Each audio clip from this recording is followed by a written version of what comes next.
Okay, so let's go through this term 1 class test 2024 year 3. Okay, so this is the 2024 WA1 for year 3. So let's go through the answers. For A1 to A5, which is the MCQ question 1 to 5, answers B, B, C, D, A. So let's go through the question itself. So A1, it says what is necessary for two substances to be separated by paper chromatography. So for paper chromatography to work, okay, this is actually a separation based on the solute solubility in the solvent. Okay, so key idea here is that for paper chromatography to work, you must have the two substances. The two substances must be both soluble, and they must have different solubility in the same solvent. Okay, then you will have two different spots being created. That's why answer of this is B. Okay, next. A2, which row contains an element, a compound, and mixture. So element I'll put E, compound I'll put C, mixtures I'll put M. So you can see here all of them. Air, water, zinc oxide is a mixture compound. B actually consists of element, mixture, compound, because aluminium is an element.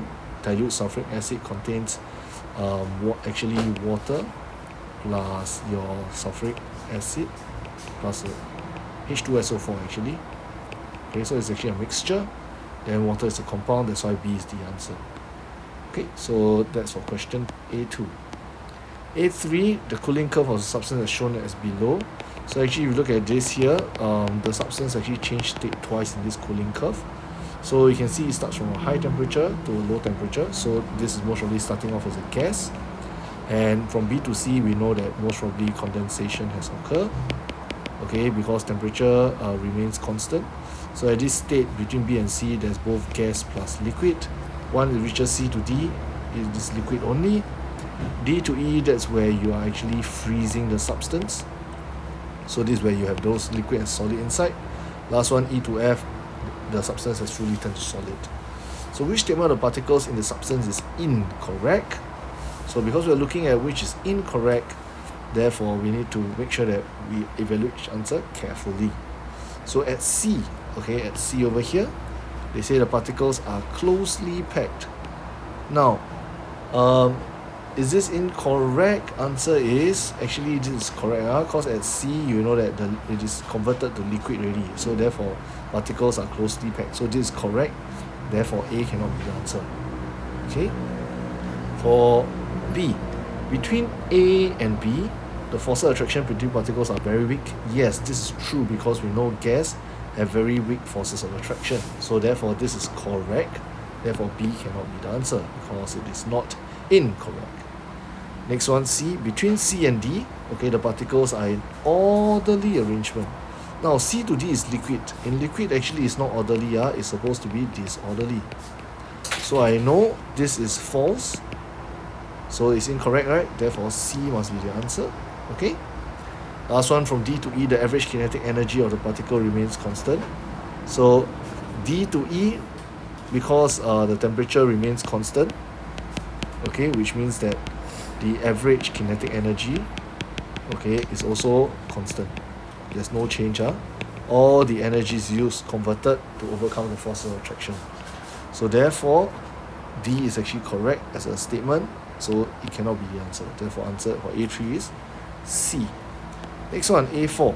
Two beakers containing gas R were separately placed over porous pots containing gas P and Q as shown.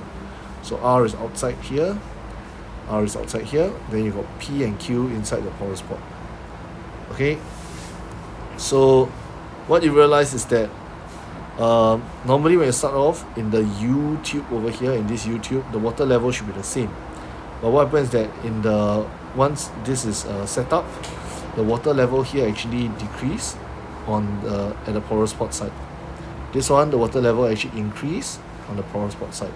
So let's look at the P side here. So for the water level to increase, gas R must have gone in faster than gas P going out. Okay, so therefore I know R, if we're looking at the relative molecular mass of the gases, right? So you know R's MR. Okay, let me initially write like that. Let me change Let me write a different way. MR of R is actually less than the MR of P. Okay, it needs to have a lower MR in order for it to have a faster rate of diffusion. Whereas for this side here, the water level increased, right? Which means that Q must have gone out more than R coming in. So therefore I know for this one, MR of R must be greater than the MR of Q. Okay, so if I look at this here, I know that P, the MR must be greater than R must be greater than Q. So if I want it in ascending order, so this shouldn't be the order, I should reverse it, it should be Q, R, P. So this is the correct one. Answer would be, question 4 is D. Okay, Q, R, P.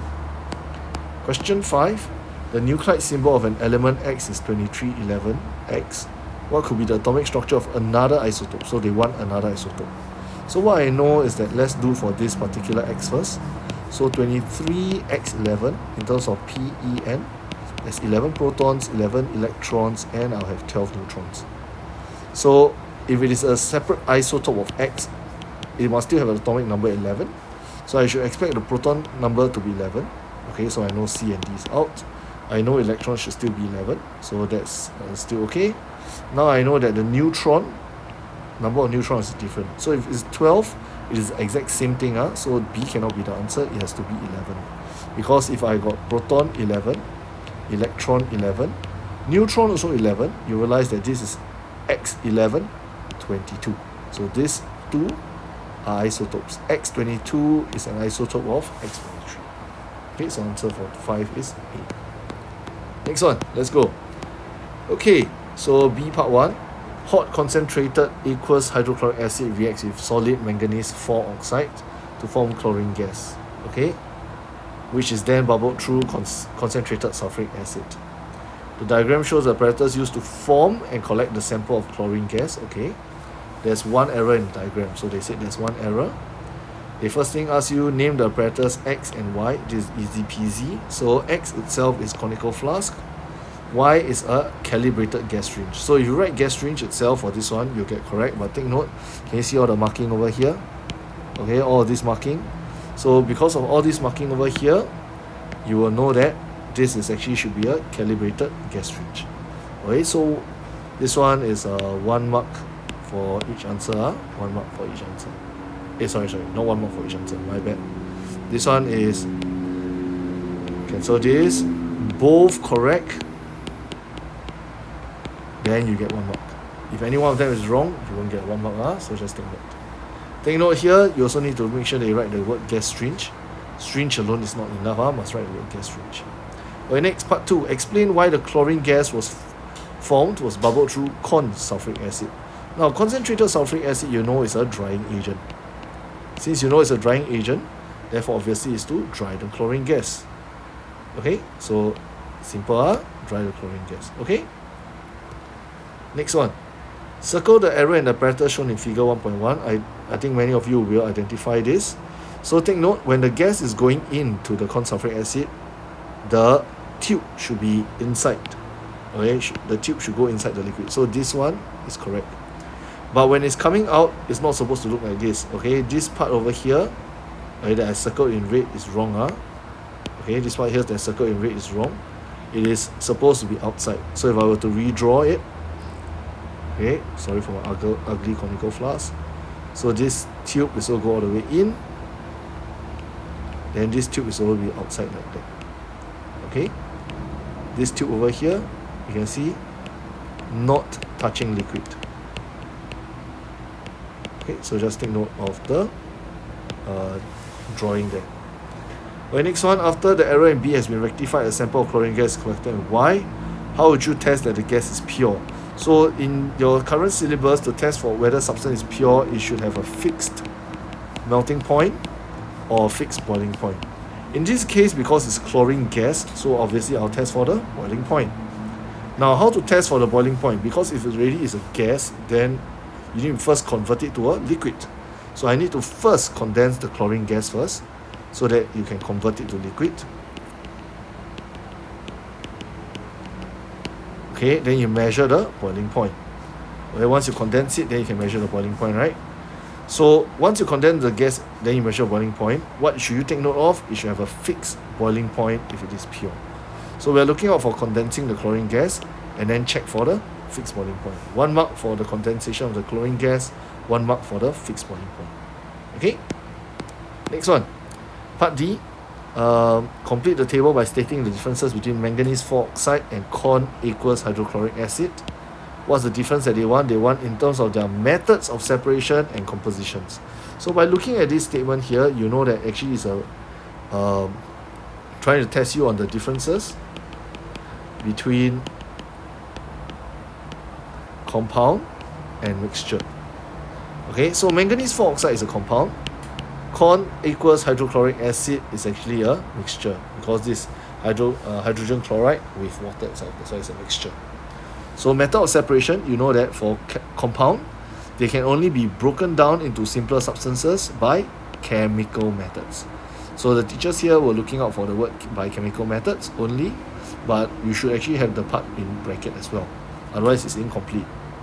Next, for corn aqueous hydrochloric acid, you can only separate into its component by you can separate the components by using physical methods.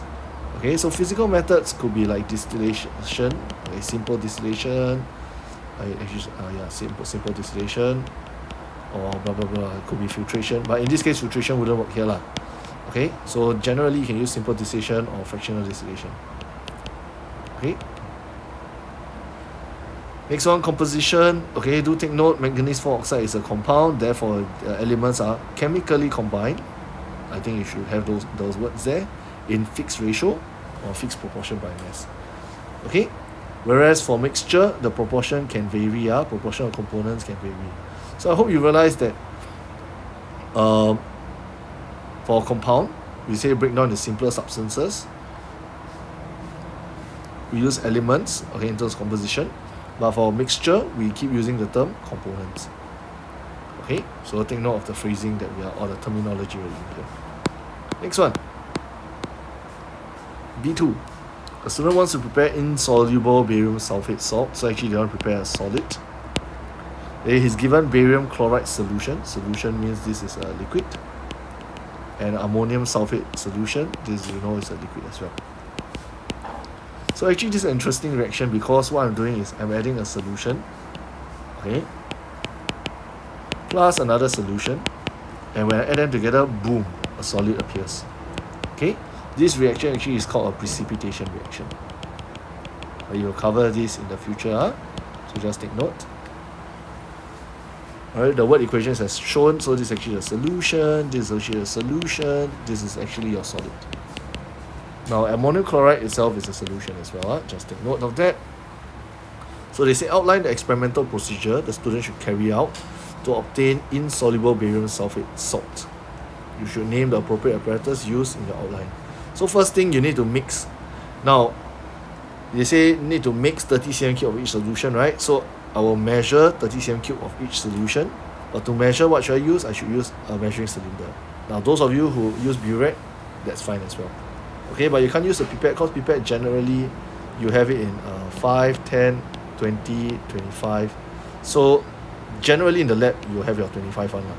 So if I want 30, actually I would typically use a burette instead of my pipette. Okay, or I can use a measuring cylinder as well. Once I measured them, I'll pour both solution into a conical flask or beaker. Okay, because once I measure, I need to put it somewhere. I separate them, I don't mix them together, then how to react. So therefore I pour both solution, or you can say mix both solution into a conical flask or beaker. Okay, then the next part, filter the mixture. So you need to filter by pouring into a filter funnel with a filter paper. Now take note, so filter the mixture itself is not enough. You need to highlight what's the equipment used. Okay, because the question say name appropriate apparatus. So I need my filter funnel, I need my filter paper. Okay, same thing for here above, actually your conical flask or beaker, they're important as well. And lastly, you need to tell me you are collecting the residue. So the residue is a solid collected after filtration. Okay, so after filtration, typically what you're going to have is like this. The solution here is called a filtrate. okay, filtrate. The solid on top here is called the residue. So because the barium sulfate is insoluble, so it's a solid, that's why it is the residue. So look at the way how the marks are allocated. 1 mark for precise measurement. So to have this precise measurement, you will need to use your measuring cylinder or your burette. Next, you also use the correct separation technique, which in this case is filtration, which then you should also include apparatus as well. And the last one, you want to say that you're collecting the residue, and this residue is your insoluble barium sulfate. Now do take note, if you got any of the apparatus wrong, the maximum only can award you 2 marks. Okay. Next, part B. The final mixture contains some ammonium sulfate solution, suggests a reason for the above. So they're saying that when you mix the two things together, there's some ammonium sulfate solution in the remaining part. Okay, that means ammonium sulfate is in the final solution. So why is it so? Is because sometimes there might be actually the key idea here is because there's unreacted ammonium sulfate. That's a simple way of looking at it. But the term normally we'll say is that why is there unreacted ammonium sulfate is because we added it in excess.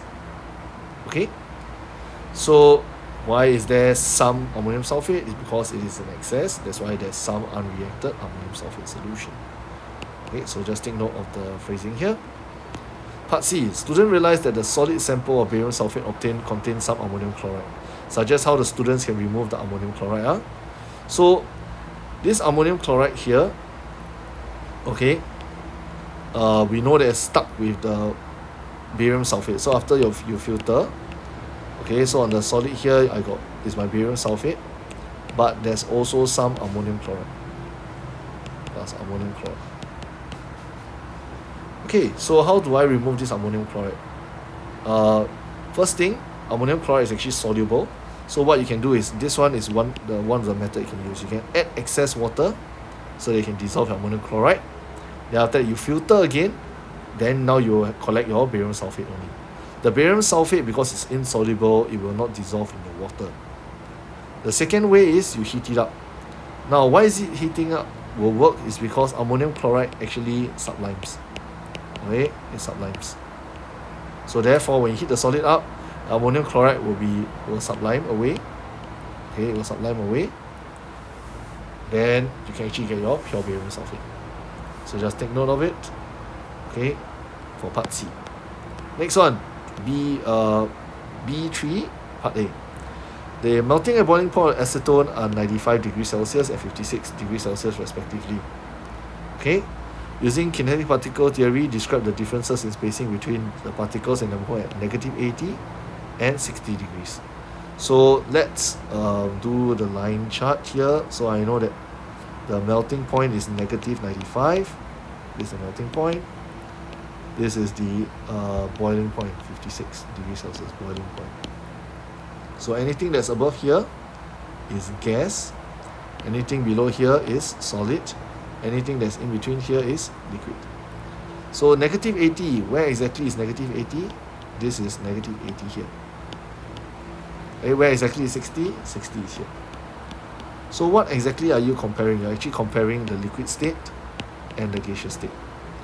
So at 80 degrees, which is the liquid state, particles are closely packed because they want the spacing. But at 60 degrees, the particles are far apart because you're describing the state of the particles in gas. Negative 80, particles slide over one another. This is the movement. Okay, but at 60 degrees, the particles move randomly at high speed. So move randomly. Next one, you must tell me at high speed. Okay. So now, usually this is spacing out, but usually normally they will talk about arrangement instead of spacing. So I would include extra details here. So I'll say that the particles are disorderly arranged, or the particles are disorderly and closely packed. Whereas for this one here, the particles are far apart and disorderly arranged as well. Okay, so the arrangement is important. So not just spacing, you must have the arrangement whenever they talk about the arrangement here. So arrangement includes the spacing and whether it's orderly or disorderly. Spacing itself just whether it's close or far. So take note of this part. Okay, next, B. The following setup show the reaction between ammonia gas and hydrogen chloride gas to form a white solid, ammonium chloride. So the ammonia gas and the hydrogen chloride will come together and they'll form ammonium chloride, and this is actually a white solid.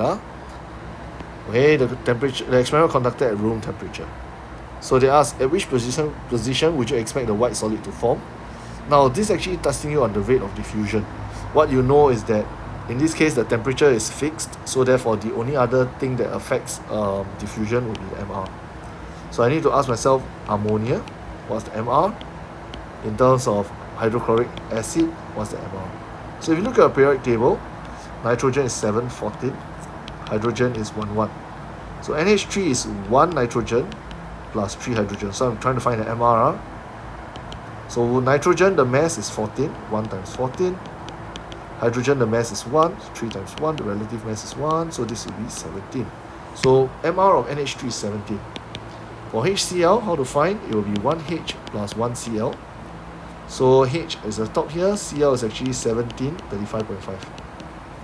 So H will be 1 times 1 plus 1 times 35.5. You know that this is 36.5. Okay? So with that, I know that the MR of HCl is greater than the MR of NH3. So NH3 will actually diffuse faster, so it will move a further distance in the same amount of time. So B is in the middle.